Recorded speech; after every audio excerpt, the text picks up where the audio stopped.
JMM सांसद महुआ माझी ने कहा, हेमंत सोरेन झारखंड में काफी लोकप्रिय नेता हैं। लोकसभा चुनाव में उनकी अनुपस्थिति के बावजूद जनता ने हमारा समर्थन किया। जेल में उनकी रिहाई के बाद काफी उत्साह है। लोकप्रिय नेता हेमंत सोरेन को गिरफ्तार कर वोट बटोरने की भाजपा की साजिश विफल। देखिए, पिछले चुनाव को याद कीजिए। 2014 के बाद जब डबल इंजन की सरकार थी, झारखंड में बीजेपी की सरकार थी, उस समय अकेले माननीय हेमंत सोरेन जी ने किस तरह से बदलाव यात्रा, संघर्ष यात्रा किया, किस तरह से जन सैलाब उमड़ा और किस तरह से उन्होंने यहाँ सरकार बनाई। विपरीत हवा थी उसके बावजूद, और उनका एक अलग ही पूरे झारखंड में जिस तरह से लोग उनको एक बहुत ही लोकप्रिय नेता के रूप में मानते हैं, स्वीकार करते हैं, वो इस बार भी देखने को मिलेगा। और हालांकि लोकसभा चुनाव में उनकी अनुपस्थिति ने से भी जो जनता है उन्होंने उनको उतना ही प्यार दिया, उन्होंने उनको उतना ही स्वीकार किया।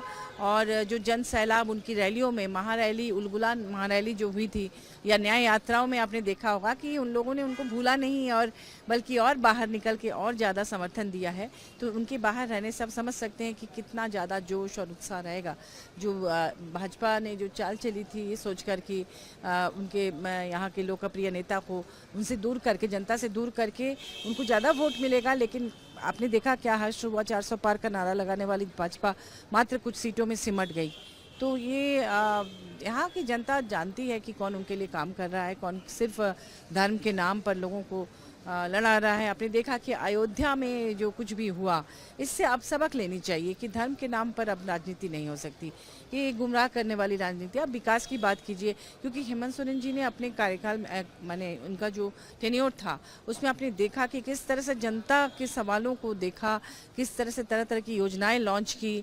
पलाश प्राण, फिर ये फूलो झानो आशीर्वाद योजना, सावित्रीबाई फुले किशोरी समृद्धि योजना, गुरुजी क्रेडिट कार्ड और तमाम तरह की योजनाएं यहाँ के लोगों के लिए, सरकार आपके द्वार कार्यक्रम, और इन तमाम चीज़ों से लोगों का जो दिल जीता, उससे मुझे लगता है कि अब उनके आने से उसका बहुत फ़र्क पड़ेगा।